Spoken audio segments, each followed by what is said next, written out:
उज्जैन शिप्रा नदी के तट पर बसा भारत का एक बेहद ही प्राचीन शहर। करीब 5000 साल पुराने इस शहर को ब्रह्म पुराण में सर्वश्रेष्ठ, अग्नि पुराण में मोक्षदा और गरुड़ पुराण में भक्ति मुक्ति कहा गया है। एक समय था जब ये शहर बड़े बड़े साम्राज्यों की राजधानी हुआ करता था। इस शहर का संबंध ज्योतिष की शुरुआत और समय की गणना से भी रहा है। हजारों साल पहले जब घड़ी के कांटे नहीं थे तो कहते हैं कि उज्जैन दुनिया के कालचक्र का केंद्र था। तब ग्रीनविच मीन टाइम का कोई अस्तित्व नहीं था। ये शहर ही देश और दुनिया के समय क्षेत्र और समय के अंतर को तय करता था। विश्व जिस समय के अनुसार चलता है वो ग्रीनविच के अनुसार चलता है। तो आप ये मानिए कि भारत का उस समय का ग्रीनविच उज्जैन रहा होगा। पुराणों में ये कहा है कि उज्जैन इस पृथ्वी का नाभिदेश है, केंद्रीय स्थल है। नाभि इसलिए है कि एक तो मध्य रेखा जो सुमेरु से लेकर लंका तक जाती थी वो यहाँ से होकर गुजरती, उज्जैन से होकर। दूसरे प्राचीन काल में जो कर्क रेखा थी और उस कर्क रेखा का उस समय मान 24 अंश था। वराहमिहिर ने लिखा है कि मिथुनांशेच कुवृत्तात् अंक चतुर्विंशद विहायुच्चै भ्रमति ही रविरमराणाम तसमोपरिष्टात् तदावंत्याम। अवंती देश में जब मिथुन राशि के अंत में सूर्य भ्रमण करता है तो वो अवंती के ऊपर से, उज्जैन के ऊपर से गुजरता है। और इसका महत्व इसलिए है कि यह सूर्य की यात्रा का उत्तर पड़ाव है। उसके बाद में सूर्य दक्षिण की ओर मुड़ता है। जाहिर है कि दुनिया में उत्तर सूर्य से ही सारा जीवन है। उज्जैन को बहुत प्राचीन समय से एक खास भौगोलिक स्थिति प्राप्त है। यहाँ पर मध्य रेखा भी गुजरती थी जिसको आज की भाषा में प्राइम मेरिडियन कहा जाता है, और यहाँ से कर्क रेखा भी गुजरती थी। कर्क रेखा एक इमेजिनरी लाइन है। जैसे अगर रेखा की परिभाषा पढ़ते हैं तो रेखा की परिभाषा क्या है? जिसकी लंबाई हो और इसकी मोटाई शून्य हो। उसी प्रकार से कर्क रेखा की स्थिति है कि एक रेखा है, एक काल्पनिक रेखा है।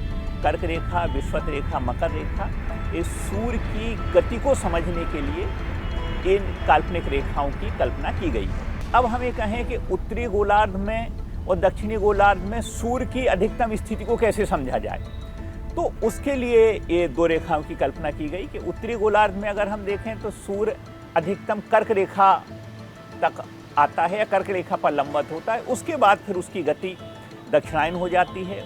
उसी प्रकार से अगर हम देखें दक्षिणी गोलार्ध में तो दक्षिणी गोलार्ध में मकर रेखा की स्थिति हो गई 23 अंश 26 कला दक्षिण। फिर वहाँ मकर रेखा तक होगा और मकर रेखा से फिर सूर्य की गति उत्तरायण हो जाएगी। तो सूर्य का जो भौगोलिक स्थिति है उसको समझने के लिए सूर्य कर्क रेखा से मकर रेखा के बीच गति करता हुआ हमको हमेशा दिखाई देता है।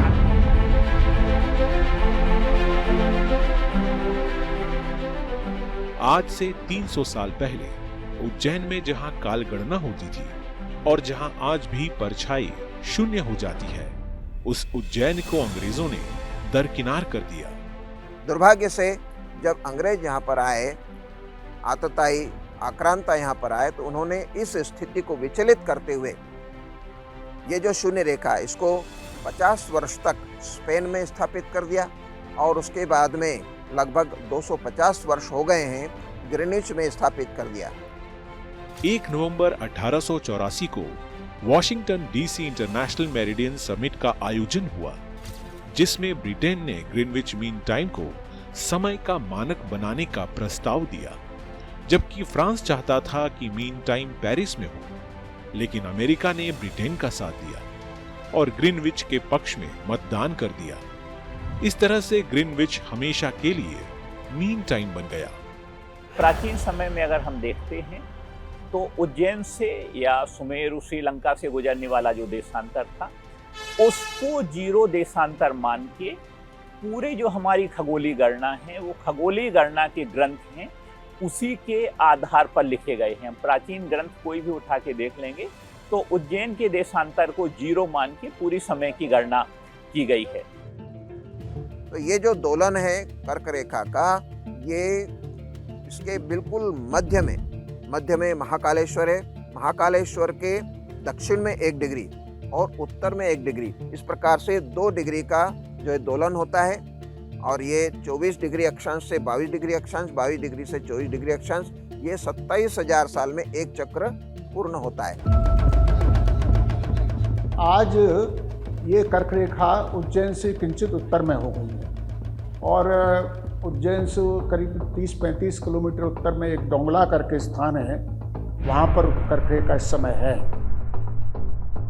डोंगला भी उज्जैन के महाकाल वन का ही हिस्सा है। डोंगला की खोज की कहानी भी बेहद दिलचस्प है।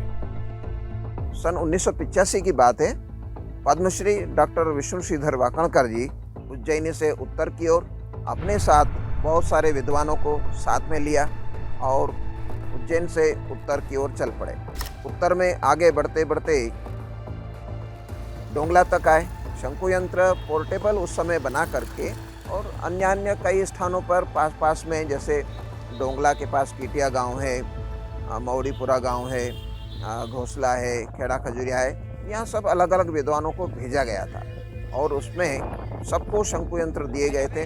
उन शंकु यंत्र के माध्यम से छाया शून्य कहाँ होती है ये देखते हुए पाया गया कि डोंगला में ही ठीक वह स्थान प्राप्त हुआ जहाँ की शून्य रेखा कर्क रेखा दोनों का संपात हो रहा है। तो यहाँ पे जो टेलीस्कोप लगा है ये 20 इंच व्यास का टेलीस्कोप है। मध्य प्रदेश का पहला है, भारत में दूसरे नंबर का। ये जो टेलीस्कोप बना है ये आईपीस वाला नहीं है जो सीधी आंखों से देख सके। इस टेलीस्कोप की मेन खासियत है कि आईपीस इसको हटा दिया गया है, इसको पूरे सिस्टम पे देखा जाता है, कंप्यूटर सिस्टम पे देखा जाता है। कर्क रेखा यहाँ से गुजरती है। यह शहर से दूर होने की वजह से रात में जो स्टार होते हैं यहाँ से क्लियर दिखाई देते हैं, इसी वजह से टेलीस्कोप को यहाँ पे लगाया गया। यहाँ पे ये जो डोम बना है ये एक ऑटोमेटिक रोटेट है। अपने को जो जिस ग्रह जिस नक्षत्र पे जाना होता है, जो जिस दिशा में टेलीस्कोप को कमांड देंगे उसी दिशा में ये डोम रोटेट करना पड़ेगा। इस वीडियो को पूरा देखने के लिए और NN+ के क्वालिटी कंटेंट का मजा लेने के लिए इस कोड को स्कैन करें और डाउनलोड करें NN+ ऐप।